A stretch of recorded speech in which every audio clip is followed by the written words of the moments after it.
बिस्मिल्लाहिर्रहमानिर्रहीम अस्सलाम वालेकुम। Welcome to my YouTube channel last students platform. इस वीडियो में हम पढ़ेंगे transfer by third person other than full owner.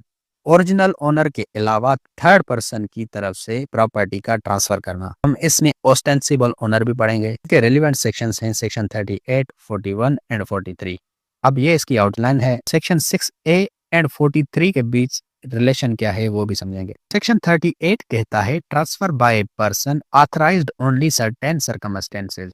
एक पर्सन जो सिर्फ कुछ ही सिचुएशंस के अंडर ऑथराइज्ड है उसकी तरफ से प्रॉपर्टी का ट्रांसफर करना। अब एक पर्सन इसको सिर्फ कुछ ही सिचुएशंस के अंडर ये अथॉरिटी है कि वो इमूवेबल प्रॉपर्टी को ट्रांसफर कर सकता है। उसमें वो ट्रांसफर ये एलिज करेगा कि कुछ सर्कमस्टेंसेस एग्जिस्ट कर रही हैं, उनको कवर करने के लिए मुझे इस प्रॉपर्टी को सेल करना होगा। अब इसमें जो बायर है, ट्रांसफरी है, उसको भी रीजनेबल केयर और इंक्वायरी करनी चाहिए। वाकई ऐसी सर्कमस्टेंसेस एग्जिस्ट कर रही हैं जिसके अंडर इसको अथॉरिटी है कि ये इस प्रॉपर्टी को सेल कर सकता है। उस बायर ने गुड फेथ में एक्ट किया हो और उसने प्रॉपर्टी के पैसे भी पे किए हों। इसको हम एक एग्जांपल से समझते हैं। मिसाल के तौर पर एक हस्बैंड है, उसने अपनी बीवी को प्रॉपर्टी ट्रांसफर की लेकिन अपने बेटों के नाम उनकी सपोर्ट के लिए। वो हस्बैंड मर चुका है। अब उसकी वाइफ ये एलेज करती है कि उसके बेटों की सपोर्ट के लिए पैसों की जरूरत है और उन पैसों की नीड को पूरा करने के लिए मुझे इस प्रॉपर्टी को ट्रांसफर करना होगा। अब प्रॉपर्टी ट्रांसफर करने का मतलब सिर्फ सेल करना नहीं है, वो मॉर्गेज भी कर सकती है, लीज भी कर सकती है। तो ये सर्कमस्टेंसेस बताते हुए पैसों की जरूरत है, इन बेटों का इलाज कराना है, पढ़ाई के अखराजात हैं, तो उस वाइफ को यह अथॉरिटी मिल जाती है कि वो उस प्रॉपर्टी को ट्रांसफर कर सकती है। लेकिन जो ट्रांसफरी है, अब ट्रांसफरी का भी मतलब सिर्फ ये नहीं है कि वो बायर हो, वो मॉर्गेजी भी हो सकता है, लेसी भी हो सकता है। उसने गुड फेथ में किया हो और उसने थोड़ी बहुत इंक्वायरी की हो, हाँ वाकई ही इसके बेटे बीमार हैं या इनके पढ़ाई के अखराजात हैं, इन सर्कमस्टेंसेस की वजह से जो वाइफ है, अब वाइफ थर्ड पर्सन है, वो प्रॉपर्टी ट्रांसफर कर रही है। तो क्या वाकई ये सर्कमस्टेंसेस एग्जिस्ट कर रही हैं? दूसरा एग्जांपल है, एक बंदा है सी जिसको पावर ऑफ अटॉर्नी है, यानी प्रॉपर्टी किसी और की है, वो बंदा खुद फॉरेन है, इन इस बंदे के फेवर में पावर ऑफ अटॉर्नी है, बिल्कुल ही ओनर की तरह वो एक्ट कर सकता है। जो सी है उसके फेवर में पावर ऑफ अटॉर्नी है, वो उस प्रॉपर्टी को इमरजेंसी सिचुएशंस में सेल कर सकता है। उसने वो प्रॉपर्टी डी को सेल कर दी। डी को भी इंक्वायरी करनी चाहिए, क्या वाकई इमरजेंसी सिचुएशंस हैं सी के लिए, उसने गुड फेथ में एक्ट किया हो और उस प्रॉपर्टी के पैसे भी पे किए हों। तो जो ट्रांसफरी है उसको ये इंक्वायरी करनी चाहिए कि वाकई वो सर्कमस्टेंसेस एग्जिस्ट कर रही हैं। ऐसा ना हो कि जो ओरिजिनल बंदा है वो बाद में आके इस प्रॉपर्टी को क्लेम करे, यानी ऐसा ना हो कि सी के पास तो सिर्फ पावर ऑफ अटॉर्नी है, वो ओरिजिनल ओनर आए तो वो ये कहे कि इसके पास ये पावर नहीं था कि इस प्रॉपर्टी को वो सेल करे, वो इमरजेंसी सिचुएशंस में ही कर सकता था। क्या इमरजेंसी सिचुएशंस एग्जिस्ट कर रही थी? अब है section 41 transfer by ostensible owner. पहले देखते हैं कि ऑस्टेंसिबल ओनर क्या है। ऑस्टेंसिबल ओनर एक ऐसा बंदा है जो प्रॉपर्टी को पजेस करता है लेकिन रियल ओनर की कंसेंट से। उस प्रॉपर्टी का जो रियल ओनर है उसने अपनी मर्जी से उस बंदे को प्रॉपर्टी दी हुई है कि आप इसे पजेस करो, इसको आप रीजनेबल प्राइस पे सेल भी कर सकते हो। ऑस्टेंसिबल ओनर के पास वो सारी इंडिकेशंस होती हैं ओनरशिप की, बिल्कुल ही वो ओनर की तरह ही होता है लेकिन वो रियल ओनर नहीं होता। अब इसकी डेफिनेशन देखते हैं कि जब ऑस्टेंसिबल ओनर रियल ओनर की कंसेंट से, वो कंसेंट एक्सप्रेस भी हो सकती है, इम्प्लाइड भी हो सकती है, उस प्रॉपर्टी को ट्रांसफर करता है फॉर ए कंसिडरेशन, तो ये ट्रांसफर सिर्फ इस ग्राउंड पे वर्डेबल नहीं हो सकता कि जो ट्रांसफरर है यानी ऑस्टेंसिबल ओनर उसके पास ये पावर नहीं था कि इस प्रॉपर्टी को ट्रांसफर करे।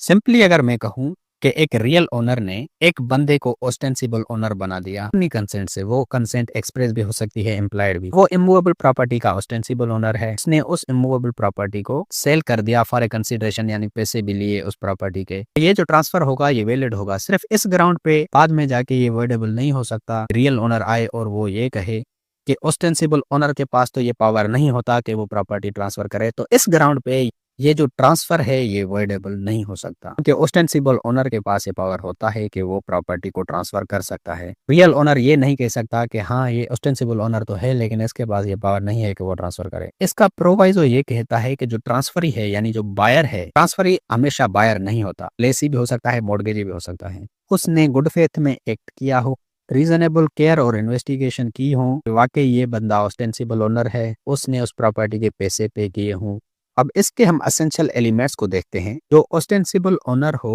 वो रियल ओनर की कंसेंट से प्रॉपर्टी को पजेस कर रहा हो। ऑस्टेंसिबल ओनर ने जो प्रॉपर्टी ट्रांसफर की है वो कंसिडरेशन से की हो। तो जो ट्रांसफरी है उसने गुड फेथ में एक्ट किया हो और रीजनेबल केयर और इन्वेस्टिगेशन की हो, ये मालूम करने के लिए जो ट्रांसफर है वो वाकई ही ऑस्टेंसिबल ओनर है। अगर ये एसेंशियल एलिमेंट्स फुलफिल हो रहे हों, जो ट्रांसफर है उसको वैलिड माना जाएगा। ए ने बी को ऑस्टेंसिबल ओनर बनाया एक हाउस का, तो बी के पास ये पावर है कि वो उस हाउस को सेल कर सकता है।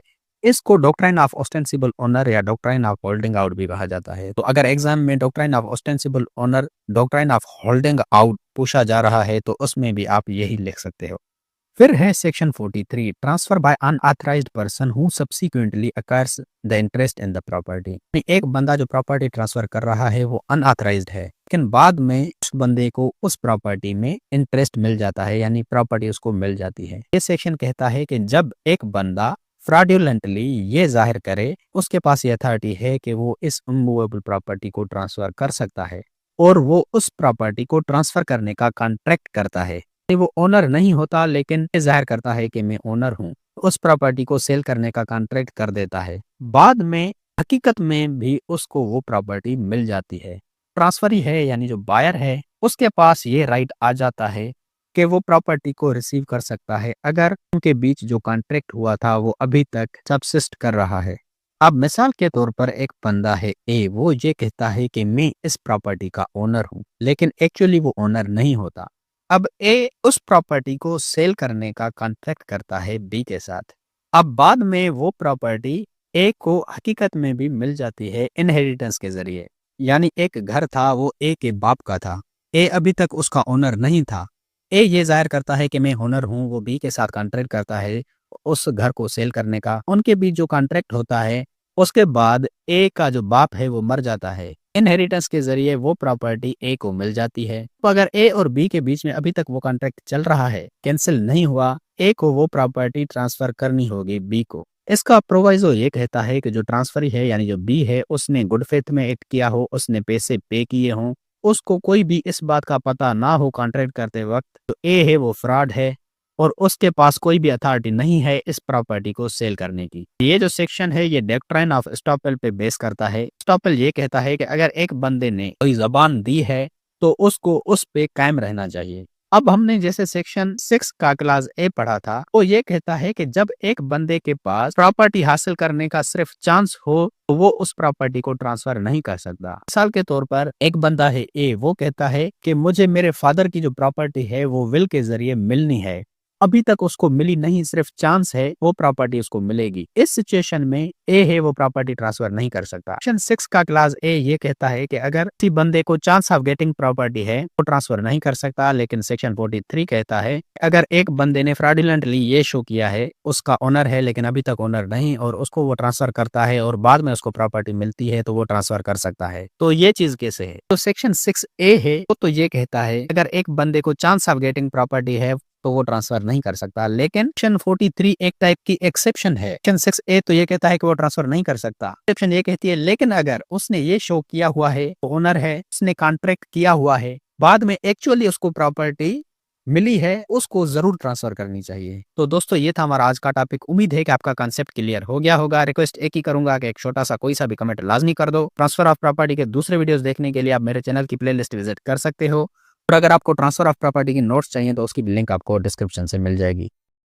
अगर आपको लाकर रिगार्डिंग किसी भी टॉपिक की वीडियो चाहिए तो वो टॉपिक लिख के साथ में एलएसपी लिख के सर्च करेंगे तो आपको सबसे पहले मेरी वीडियो मिल जाएंगी जिससे आप अपना इजीली कांसेप्ट क्लियर कर सकते हैं। या फिर अगर आप मेरे चैनल की प्लेलिस्ट में जाते हैं तो वहां पर आपको हर सब्जेक्ट की अलग से प्लेलिस्ट मिल जाएगी जहां पर उस सब्जेक्ट के सारे वीडियो मिल जाएंगे आपको।